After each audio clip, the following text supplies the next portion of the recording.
Next, the traveler looks at the wind in the atmosphere and sees that the air is employed wisely and generously in such numerous tasks that it is as if each of the inanimate atoms of that unconscious air were hearing and noting the orders coming from that monarch of the universe. Without neglecting a single one of them, it performs them in ordered fashion and through the power of the monarch.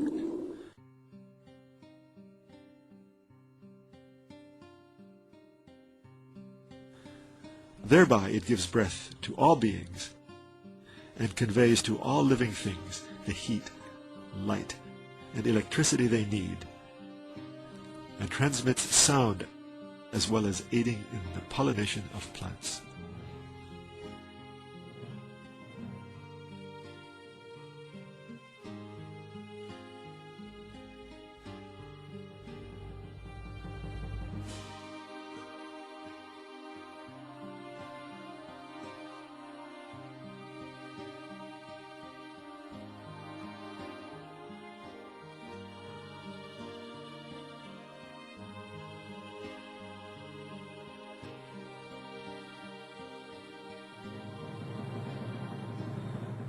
The traveler then looks at the rain and sees that within those delicate, glistening, sweet drops sent from a hidden treasury of mercy, there are so many compassionate gifts and functions contained that it is as if mercy itself were assuming shape and flowing forth from the dominical treasury in the form of drops.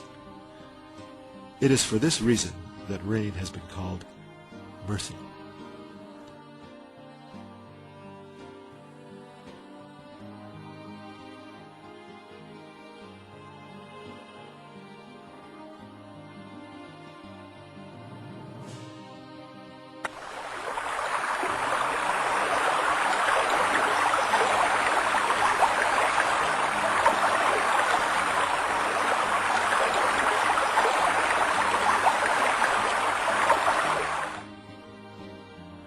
Next, the traveler looks at the lightning and listens to the thunder, and sees that both of these, too, are employed in wondrous tasks.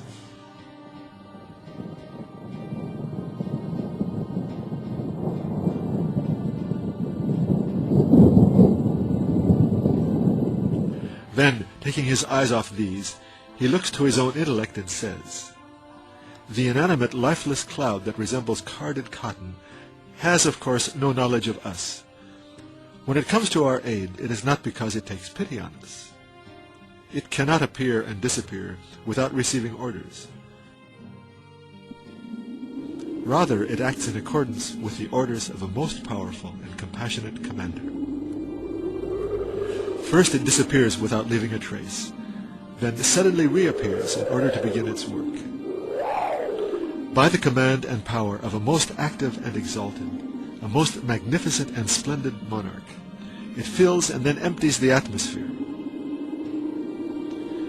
inscribing the sky with wisdom and erasing the pattern.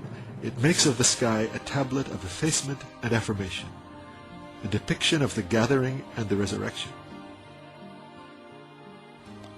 By the contriving of a most generous and bountiful, a most munificent and solicitous sustainer, a ruler who regulates and disposes, it mounts the wind, and taking with it treasures of rain, each as heavy as a mountain, hastens to the aid of the needy.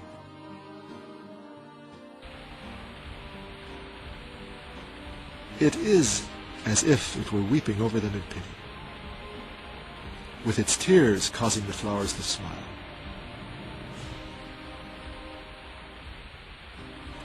Tempering the heat of the sun, spraying gardens with water, and washing and cleansing the face of the earth.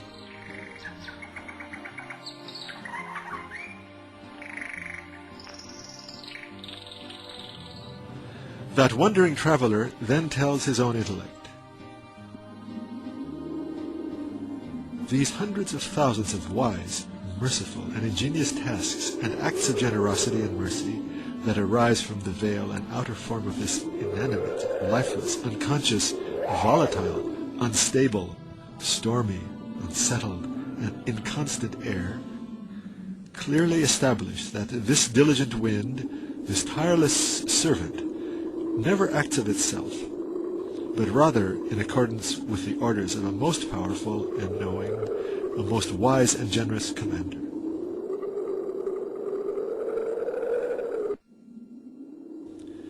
It is as if each particle were aware of every single task, like a soldier understanding and hearkening to every order of its commander.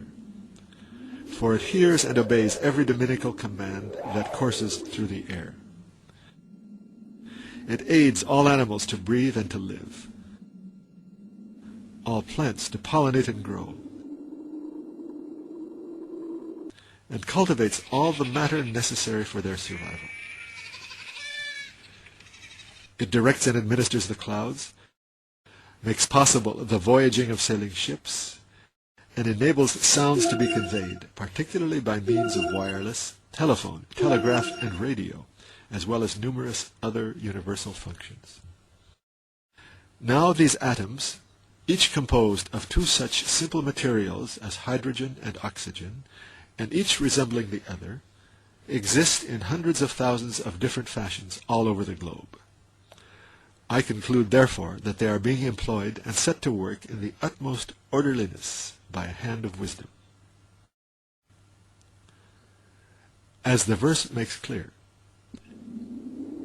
and the disposition of the winds and the clouds, held in disciplined order between the heavens and the earth, the one who, through the disposition of the winds, employs them in countless dominical functions, who through the ordering of the clouds uses them in infinite tasks of mercy, and who creates the air in this fashion, such a one can only be the possessor of necessary existence, the one empowered over all things, and knowledgeable of all things, the sustainer endowed with glory and generosity. This is the conclusion our traveler now draws. Then he looks at the rain and sees that within it are contained benefits as numerous as the raindrops, and dominical manifestations as multiple as the particles of rain, and instances of wisdom as plentiful as its atoms. Those sweet, delicate, and blessed drops are moreover created in so beautiful and ordered a fashion that particularly the rain sent in the summertime is dispatched and caused to fall with such balance and regularity that not even stormy winds that cause large objects to collide can destroy its equilibrium and order. The drops do not collide with each other, or merge in such fashion as to become harmful masses of water. Water, composed of two simple elements like hydrogen and oxygen, is employed in hundreds of thousands of otherwise purposeful tasks and arts, particularly in animate beings, although it is itself inanimate and unconscious.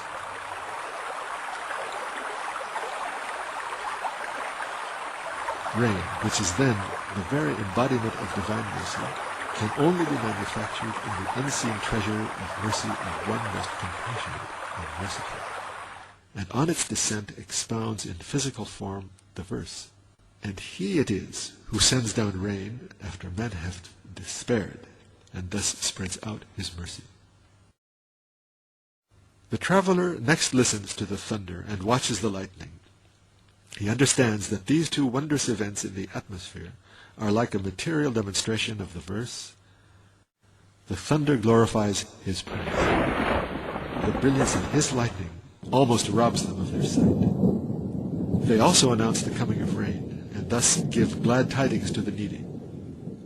Yes, this sudden utterance of a miraculous sound by the atmosphere, the filling of the dark sky with the flash and fire of lightning, the setting alight of the clouds that resemble mountains of cotton or pipes bursting with water and snow, these and similar phenomena are like a blow struck on the head of the negligent man whose gaze is directed down at the earth.